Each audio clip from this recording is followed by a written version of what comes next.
नमस्कार, मी सविता तोत्रे. मैत्रिणींना सर्वप्रथम तुम्हाला गुड मॉर्निंग. आता सकाळी माझी आंघोळ वगैरे झाली, चहा ठेवलाय मी आणि तुम्हाला आता दाखवायचंय की हे बघा सगळे ब्लाऊज येतं ते कटिंग केले तर हे बघा याचं अस्तर कटिंग करायचं राहिले, आखून ठेवले हा ब्लाऊज आणि बाकीचे अस्तर आहेत ते कटिंग करून ठेवले. तर हा ब्लाऊज आहे तो याच्यावरती असा अंथरून घेतलाय, म्हणजे पटकन मला ज्यावेळेस स्टिचिंग करायचंय त्यावेळेस मग पटकन मी कटिंग करणार, कारण धागे नको निघायला. त्याच्यासाठी मी असं सगळी तयारी करून ठेवली. अस्तर, लेस, फॉल सगळं सगळं असं आधी तयारी करून घ्यायची. हे बघा हा ब्लाऊज माझा आता स्टिचिंग करून झालाय अर्धा. आता हा तुम्हाला मी व्यवस्थित पुढच्या कॅमेऱ्याने दाखवते नंतर. आता मी तुम्हाला दाखवते झाडांना फुलं आलेली. तर काल 2 काळ्या आल्या होत्या आणि चिमण्या काय करतात, नेमकं शेंडे आहेत ना ते कुरतडून टाकतात. तर त्या फुलांचा सगळा शोध जातो आणि खूप मोठे मोठे जास्वंदाची फुलं आलेत 2. तुम्हाला दाखवते पुढच्या कॅमेऱ्याने. हे पहा मैत्रिणींनो, किती छान फुलं आलेत मस्त. पण हे बघ, आणि इकडे एक फुल आहे, हे मोठे जास्वंद आहे. हे मोठे जास्वंदाची फुलं आहेत आणि खूप छान कलर आहे त्यांचा, बघू शकता तुम्ही. हे बघा अगोदर पण बऱ्याच वेळा दाखवलेत मी. तर ह्या 2 काळ्या सोबत आल्या होत्या, तर आता हे 2 फुलं काढायला नितीन बोलला मी काढतो, कारण नितीन करतो देवपूजन. हे बघा हे नितीनने आणून ठेवलंय, याला अजून लावलं नाही.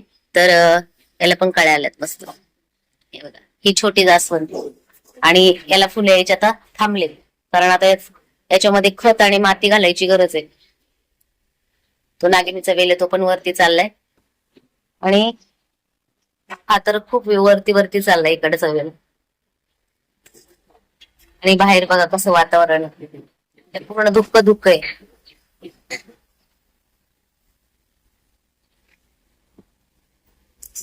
तर मैत्रिणींनो हे बघा आता तुम्हाला व्यवस्थित दिसत. हे असं मी सगळी तयारी करून ठेवली, मग धागे, नॉट, लेस, मॅचिंग सगळं.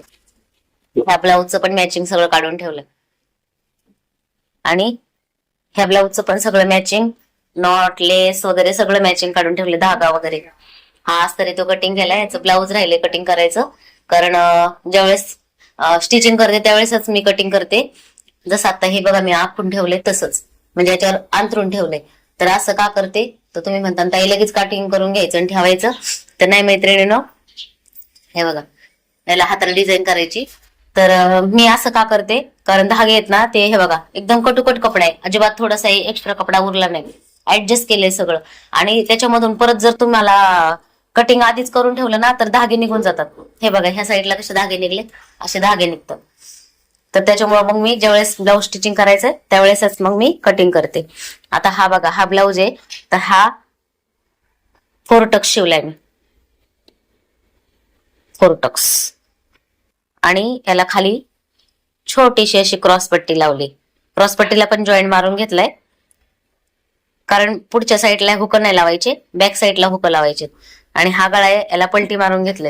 हे बघा बघू शकता तुम्ही, अस्तर आहे याला पलटी मारले, बॅक साईडला पण अस्तरला पलटी मारले, शोल्डरला कव्हर शिलाई करून घेतली.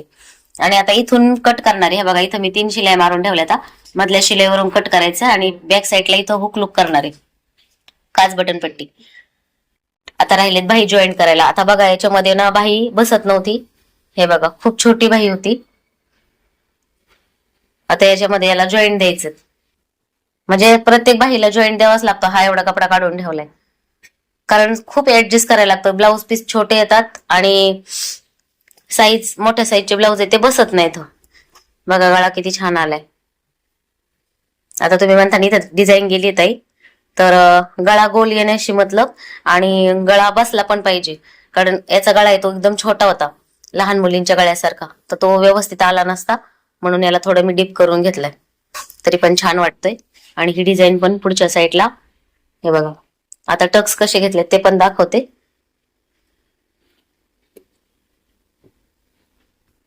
हे बघा अस्तर त्याला जोडून घेतलंय आणि मग टक्स घेतलेत आणि पप किती सुंदर आला. इथे एक मध्ये शिलाई मारून घेतली.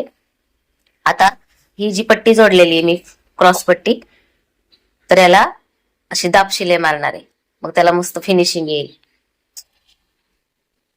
तर तुमच्याकडे पण असे जर ब्लाऊज आले तुमच्याकडे पण जर असे ब्लाऊज आले तर तुम्हाला पण स्टिचिंग करता यायला पाहिजे, त्याच्यासाठी मी छोटे छोटे व्हिडिओ शेअर करीत असते तुमच्यासोबत. हे बघा पप किती सुंदर आलाय बघा. हे बघा किती मोठ्या साईजचा ब्लाऊज असला आणि असे जर टक्स घेतले, असा जर शिवला तर छान बसतो.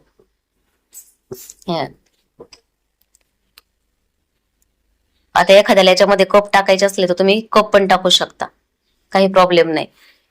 याच्यात मी कप नाही टाकले, सिंपल ब्लाऊज आहे हा आणि छान झालाय शिवून. आता राहिले बाही आणि फिटिंग करायची. याला नोट वगैरे सगळं मॅचिंग काढून ठेवलेलं. तर आपला चहा आहे तो मस्त उकळलाय. तर मैत्रिणींनो मी आता घेतलाय चहा, तुम्ही पण या चहा प्यायला. आणि आज दुधाची चहा बनवली, कारण दूध होतं शिल्लक, तर म्हटलं चला. नेहमी कोरी चहा पिते, बऱ्याच व्हिडिओ मध्ये तुम्हाला दाखवलंय की मी कोरी चहा पिते, मी आणि नितीन. पण आज दुधाची चहा बनवली, नितीनसाठी ठेवलाय आणि मी माझ्यासाठी उठून. तर मैत्रिणींनो बऱ्याच ताई म्हणल्या की आम्हाला ना डेली रुटीन दाखवत जा तुमचं.